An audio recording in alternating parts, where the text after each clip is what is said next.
After e4, c5, knight f3 and e6, as mentioned in the previous videos, white continues with knight to c3, and now black plays d5. As mentioned, we have to take, and after take back, bishop b5 check. We went through both knight c6 and bishop d7 in previous video. Let's go once again to knight c6 because there's one line we have to do.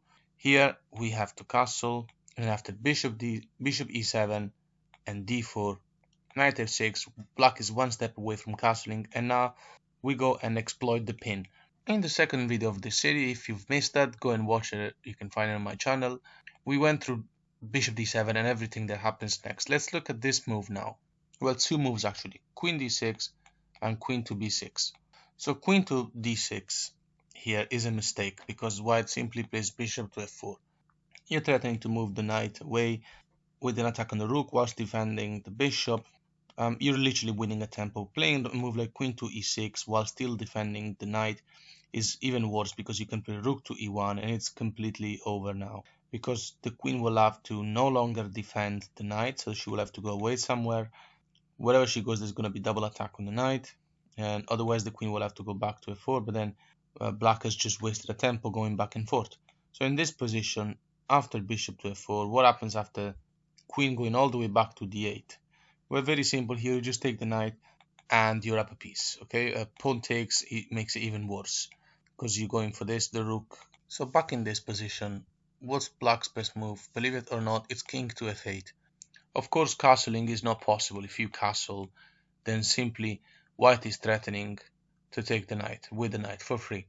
You can't take the bishop here in f4 because knight takes e7 and you're up a piece. Comes with a check.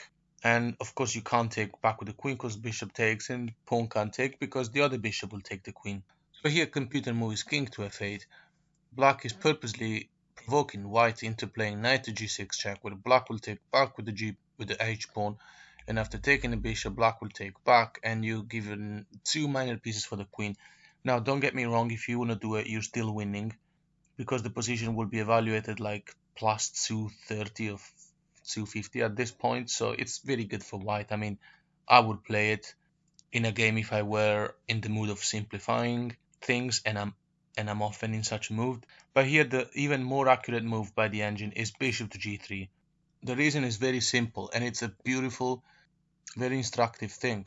The reason is that this queen is currently trapped unless she wants to go all the way back to d8, but then we have this thing of knight c6, pawn takes, bishop takes with an attack on the rook, the other bishop is attacking the rook as well, and so it's pure domination.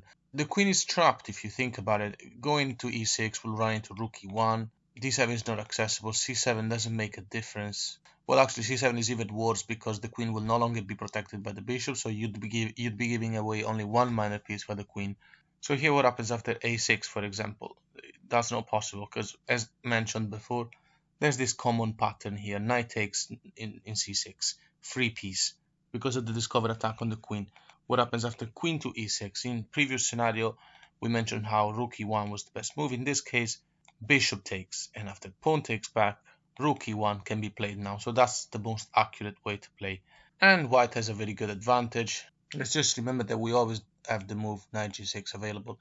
So let's see what happens after c4. Well, taking in d4 means you can take back with the queen and keeps developing pieces. Pawn to c4. h3 is best move by white. It's a pure engine game. The reason why the engine is so strong is because it has no emotions, meaning that yes, we are all looking forward for knight g6 to happen. I mean, what are you waiting for? Yeah, you're gonna take the queen. But of course the computer will just play these kind of moves so that black will continue making concessions and playing compromising moves forever.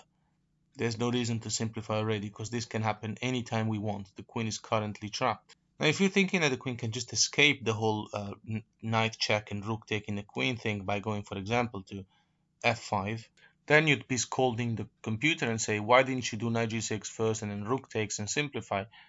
No, apparently the valuation here is even higher after knight to c6 because of the double attack on the bishop in e7, and the bishop can't really go anywhere, it's trapped.